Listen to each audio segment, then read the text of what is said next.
Hey guys, welcome back to Warcraft 2 Arena. This is episode 5, a gentleman's game. And this is going to be Valkyrie, the gentleman, against Canucks, the other gentleman. Both Canadian players and both some of the best players of all time. So I'm recording this on Friday, March the 28th, and tomorrow, Saturday, on the 29th of March, 2025, there is going to be a $1,000 cash prize tournament for old Garden of War. And so with that in mind, we're going to cast an old classic Garden of War game here. This is from an IGL tournament. So this, I believe, was for the finals of a tournament here. And again, these guys are both fantastic players. So we're going to go ahead and get started here. And we can see we've got Canucks as red at 4 o'clock. And then we've got Valkyrie as teal, who had started at 6 o'clock, who had decided to move up to the small 9 gold position. So right off the bat, we can see Canucks just sending his first worker unit next door to 5 o'clock and realizing nobody's there, just builds a farm, not to slow down his production, and throws up a barracks at 4 o'clock along with a blacksmith. So pretty standard opening here for Canucks as Valkyrie just scoots up to 9 o'clock there, sees nobody's home and decides to set up shop. So yeah, we got a duel here happening right off the bat, and no scouting of 11, which he could have scouted that, but it would have slowed his duel down. So it's probably smart for him just to go ahead and duel. And, you know, if someone's at 11, he's going to find out soon enough here anyway. So he goes ahead and starts walling off 9 o'clock there with a barracks and a farm. So he's closing up here to stop any early grunts from popping into his base. So there he throws down his lumber mill and his blacksmith to finish walling off there.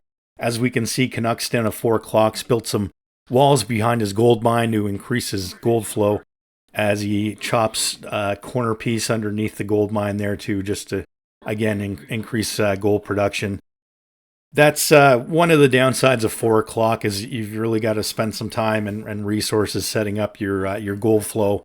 Otherwise, it just becomes a mess and your peons get stuck in the way and they get stuck behind the gold mine. And so you've just got to kind of organize things as you get it up and running there. So yeah, we've got the lumber mill and the barracks finished as Canucks finds the finishing blacksmith there with his scouting grunt. Course, going straight to 9 o'clock, as is usually the case when you're scouting on this map, just because, as we can see here, it's more likely to be occupied, as Valkyrie gets a short end of the stick with a 6 o'clock starting location. Now, given what I was just discussing about 4 o'clock and getting your goal flow set up, these positions aren't really that uneven, as Canucks adjusts to what he sees here, so he goes ahead and takes his second base at 5 o'clock and just keeps spitting out a few more grunts.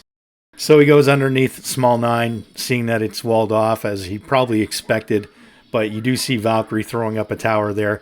And Valkyrie's got his worker down below 4 o'clock, so Valkyrie sees where Canucks is now as well. And so we got a little bit of repairing action on that farm. And over here, we'll see a bit more happening on that blacksmith as those grunts just pick away at the buildings there. And we can see that Valkyrie goes ahead and builds a tower, changes his mind, builds a farm. And we're going to see what happens here. He's run out of wood, so he can no longer repair, but that catapults out, so he's going to be fine. He's got some wood choppers now anyway.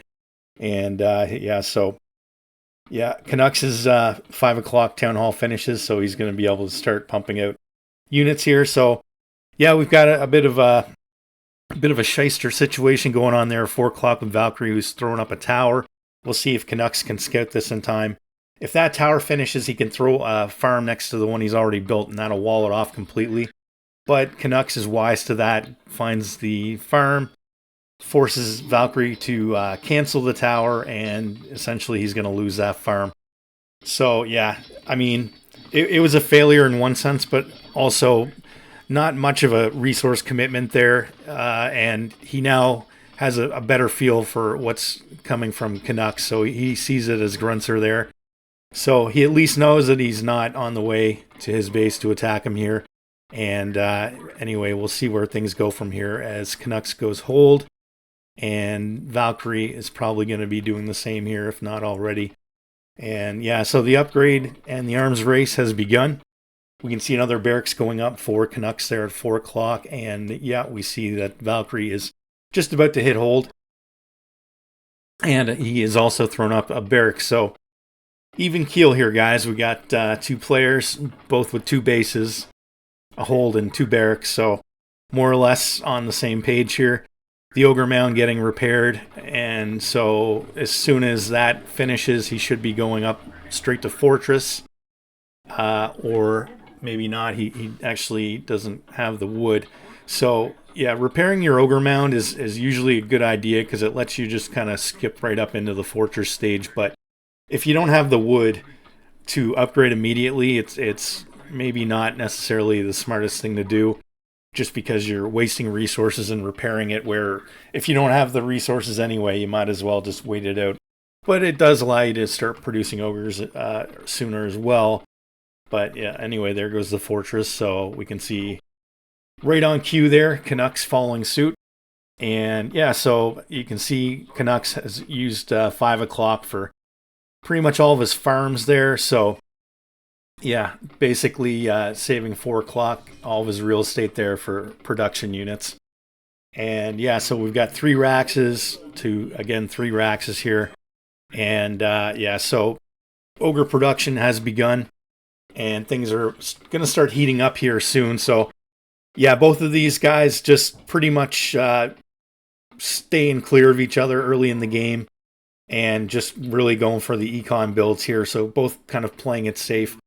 A lot of times if you're, 4 o'clock and you scout duel at small 9, you might be inclined to, go on the offensive there. As Canucks finds Valkyrie's wandering peon there just underneath of 2 o'clock. And as you probably noticed there, Canucks had a peon up there as well where he's actually building a Temple of the Damned. So we'll see how that goes. So we've got, some patrolling ogres up here for Valkyrie. And he must have seen that peon going up there with his peon. So he's scouting around just to see what's going on here. And yeah, he finds that Temple of the Damned, which would have been kind of an awkward place to be scouting if you weren't kind of up and up on it. So like I said, he must have seen that peon. Either that or, in a lot of cases in Warcraft 2, I mean, these guys stick with their, names and so they all have styles of play and they you kind of learn your opponent's tendencies. So it's also possible Valkyrie's played Canucks before and he just knows that he likes to build a Temple of the Damned up there. And being creatures of habit, a lot of times, you can become predictable. And oh wow, he just barely takes out that Temple of the Damned, which actually cost Canucks about 2,400 gold there, or 2,400 resources between the cost of the Temple of the Damned and the 1,200 gold Death Knight that was being built. So that was actually a fantastic play for him, given that he was going to lose those ogres up there anyway. So Canucks, mentioning style of play, Canucks style of play is to really, macro. So, he expands a lot. That's really his style of play as we get into a big battle in the middle here with our first batch of Lusted Ogres, where Canucks takes them out and has plenty of ogres left over. So Valkyrie's going to have to reinforce that. But smartly, Canucks doesn't press the issue, knowing that those reinforcements would have just kind of wiped out all of his half-dead ogres there. So he decides to save them, keep them down the middle. And yeah, as we can see, Canucks taking 12 o'clock there with some guard towers. And as he's doing that, Valkyrie's taking 11. Canucks now taking 3 o'clock. So yeah, Canucks, he just basically constantly is expanding. And if you just leave him alone, he ends up mining out the whole map, and you're basically screwed before you know it. So yeah, he's definitely a player. You have to stay on top of him, or he's just going to blow up and take the whole map on you. Valkyrie is also a really good macro player. However, he's probably a little bit more balanced in terms of micro macro, in terms of his focus on the game while he's playing. And yeah, so Canucks sending some ogres up there to 3 o'clock to meet up with Valkyrie's batch of ogres, who instinctively is going up to 12 o'clock, realizing that he's probably there. I mean, you can almost make these assumptions against Canucks. you can almost just assume that he's at every gold mine that you haven't scouted lately. So, and yeah, so he takes out those towers, and he's just got enough ogres to clear things up there.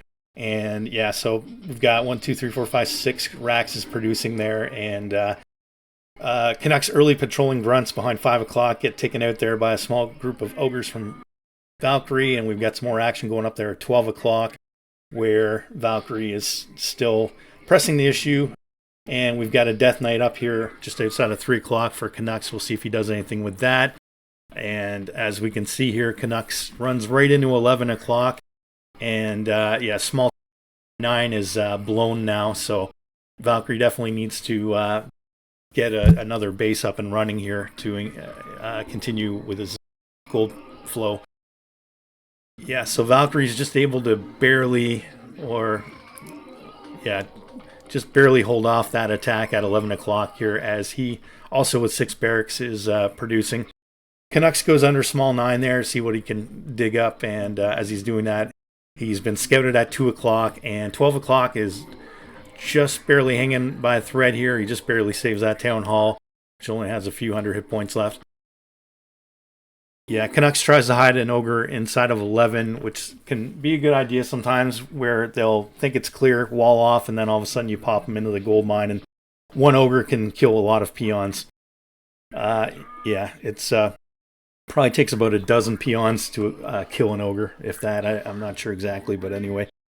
As we can see here, Canucks has busted into small 9, taking out that little farm wall off there, as he continues flooding units up to 12 o'clock, knowing that he really needs to make sure that he's not able to get in there. And he walls off 11 o'clock with a town hall, which is, oh, and there goes 12 o'clock. Yeah, so walling off with a town hall at 11 is actually a pretty good idea. 5 o'clock's just mined out there now. So yeah, Valkyrie repairing his town hall as he clears out those ogres. Yeah, so with this town hall, it's got the most hit points of any other unit in the game, so it really does give you some buffer room when you're walling off a position. It works great at 11 o'clock because you can double produce your peons there, get that base mined out, and yeah, so a good idea in certain circumstances, as Canucks now got his sight set on taking 6 o'clock and is immediately scouted by Valkyrie.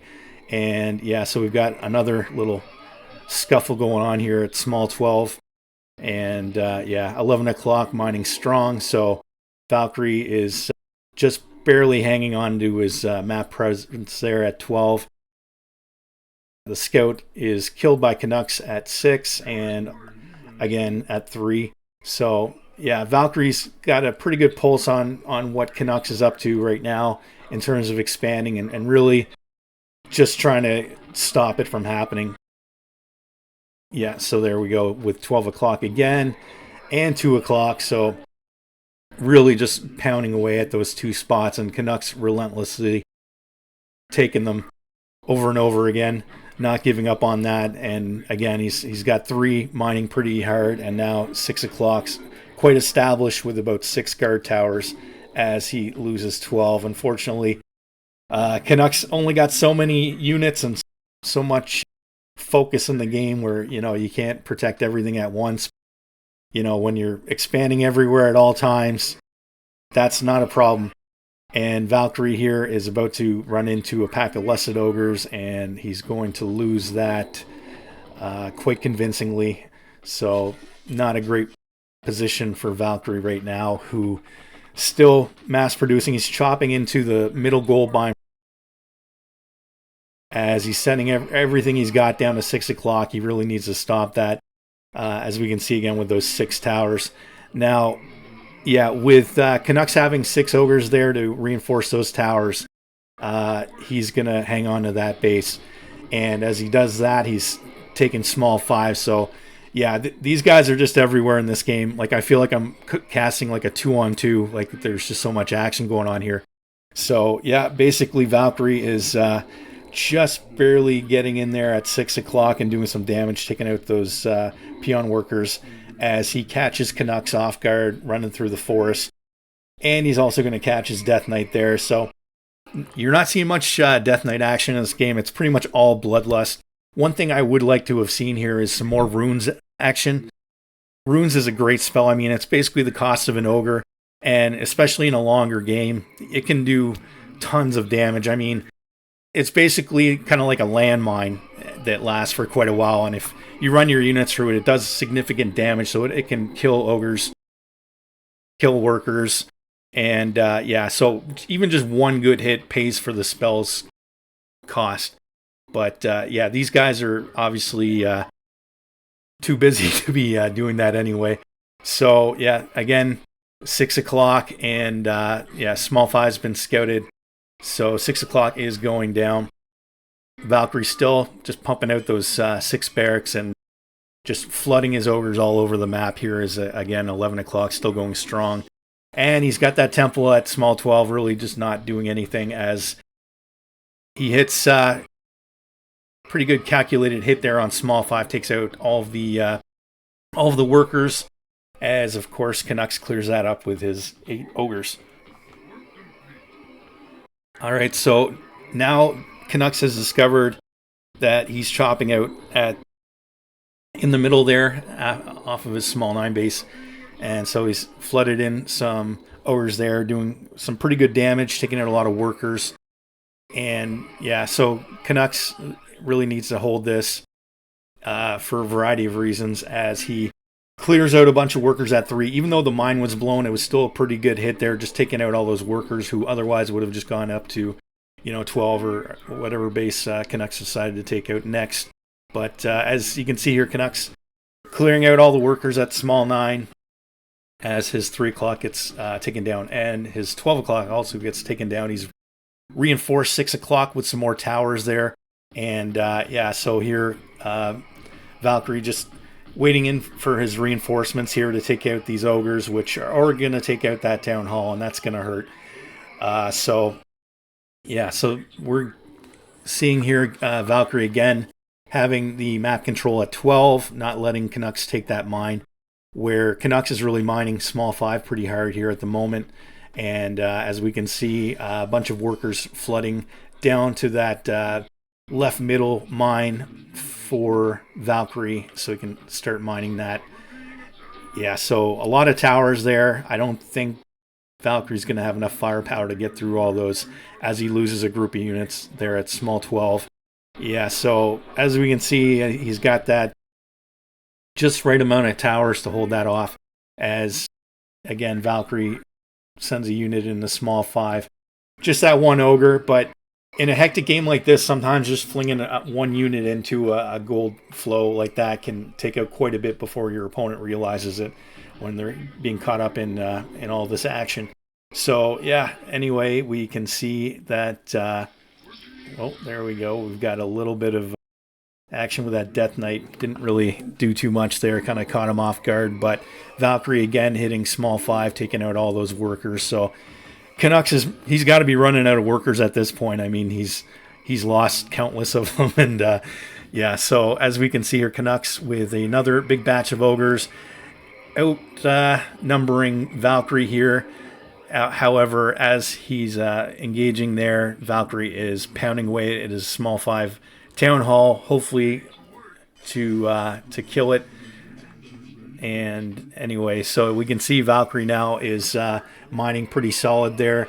The town hall at small 5 survives, and Canucks goes to defend 6 o'clock, knowing that inevitably Valkyrie will be heading there, as Valkyrie again hits 12 o'clock, make sure that nothing gets thrown up there. So yeah, anyway, Canucks takes care of some ogres that were just kind of hanging in his gold mine there away from the towers, where he didn't have enough ogres to take care of the towers, but he certainly had enough to kill the peons that were trying to mine some gold. And yeah, so Valkyrie defending his middle base here, and Canucks just smacking away at that, sending in more and more units. Really needs to stop that. As he's doing that, small 5 gets taken out, and he's Canucks, that is, just heading up to 12 to see what's going on there. So right now Canucks has no gold flow, so he's in some trouble. And Valkyrie has a ton of workers up at 11 there, just chopping out as that mine's blown. And yeah, so things are getting a little hairy here, guys. And Valkyrie being able to hold off that middle base has, being able to establish his economy. And he sends another batch of ogres down there to 6 o'clock to clear that out, as Canucks sends half a dozen peon workers up to 12, and again tries to take that probably for like the 13th time this game now. As you can see, Valkyrie's got quite a formidable army sitting there in the middle. He's got an alchemist now, so we'll see if he ends up making maybe some sappers, which can be really good in tight games in terms of just being economical. You can kill 3 or 4 ogres with 1 sapper. And yeah, so Valkyrie holds that off. Another attack coming in here through the middle by Canucks. That Death Knight just walks into its own death. And 6 o'clock's gone. I think this is the beginning of the end here, guys, for Canucks. He did have a huge bank, but he's kind of blown through that and has really not been able to establish a base. And that is the difference here of the game. Valkyrie basically was on the offensive the entire game. Canucks was just constantly expanding, but Valkyrie was better at attacking than Canucks was at defending. So, yeah, really great game. Really high intensity. Like I said, I wish I would have seen some runes in this game. It's really a spell that gets overlooked a lot at a high level, but it is arguably the most powerful spell in the game, just based off of the fact that it's very cheap to research. And, you know, in a typical game, as Orc, you're probably going to have a lot of Ogre Mages throughout the course of the game. It does cost a lot of mana. It's, I think, 200 mana to cast it, but like I said, it's quite devastating. So, yeah, anyway, guys, I hope you enjoyed this game. So this is kind of preluding into this Garden of War tournament that's going to be happening on War2 Combat, again, tomorrow at 3 p.m. Eastern Standard Time. So if you want to have some fun, guys, just show up. I'll have the link in the description below. You don't even need to join the tournament. There should be a lot of people online to play. You can play different maps and resources, but the tournament itself is focused on the old classic Garden of War, even faster speed and high resources. So pretty much 99% of any Warcraft 2 online game ever played has been on those settings. Now with the remastered version, we're seeing a lot more variety. But yeah, just for the old school players here, we got a fantastic tournament. And I will hopefully be casting some of those games as well. In fact, I do plan on probably signing up, and I'll probably lose, but whatever. We'll have some fun. All right, guys, so I'll either see you in the game there tomorrow during the tournament, or I'll catch you in the next video here. I got some more videos cooking up here, so I hopefully you enjoyed this game and this content. If you do, please like and subscribe to my channel. And there's just more coming, guys. So take care and have a fantastic day.